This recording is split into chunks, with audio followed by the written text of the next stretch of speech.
முடியாது, எண்ண முடியாது, சாத்தியமில்லை. ரசூலுல்லாஹ் சொன்னாங்க, எப்படி எண்ண முடியாத நாட்கள் உலக வாழ்நாளிலே இருக்கிறதோ அவ்வளவு எண்ண முடியாமல் ஒரு பாவத்தை வைத்திருந்தாலும் இந்த ஒரு இஸ்திக்ஃபார் மூணே தடவை சொன்னால் அல்லாஹ் அவருடைய பாவத்தை எல்லாம் மன்னித்து சொல்லலாமா? இன்ஷா அல்லாஹ். அல்லாஹ் தௌஃபீக் செய்வானாக. பரக்கத்திற்காக ஒரு தடவை இந்த சலவாத் இந்த இஸ்திக்ஃபாரை சொல்லித் தருகிறேன். தாங்கள் எல்லோரும் சொல்லுங்கள். தெரிந்தவர்கள் இதை மறுபடியும் சொல்லுங்கள். தெரியாதவர்கள் தேடி கண்டுபிடித்தாவது கேட்டாவது நீங்கள் சொல்லி வாருங்கள்.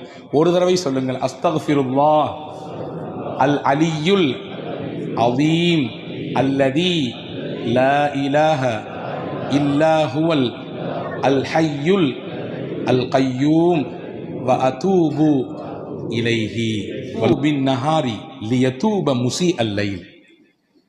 பகலெல்லாம் அல்லாஹ் எதிர்பார்ப்பில் இருக்கிறான். எதற்கு? இரவில் பாவம் செய்தவர்கள் பகலில் மன்னிப்பு கேட்டு விட மாட்டார்களா என்ற இயக்கத்தில். இரவெல்லாம் அல்லாஹ் எதிர்பார்த்து காத்திருக்கிறான். எதற்கு? பகலில் பாவம் செய்தவர்கள் இரவில் மன்னிப்பு கேட்க மாட்டார்களா என்ற எண்ணத்தில். ஆக மொத்தத்தில் அல்லாஹ்விற்கு பிடித்தது அடியார்களை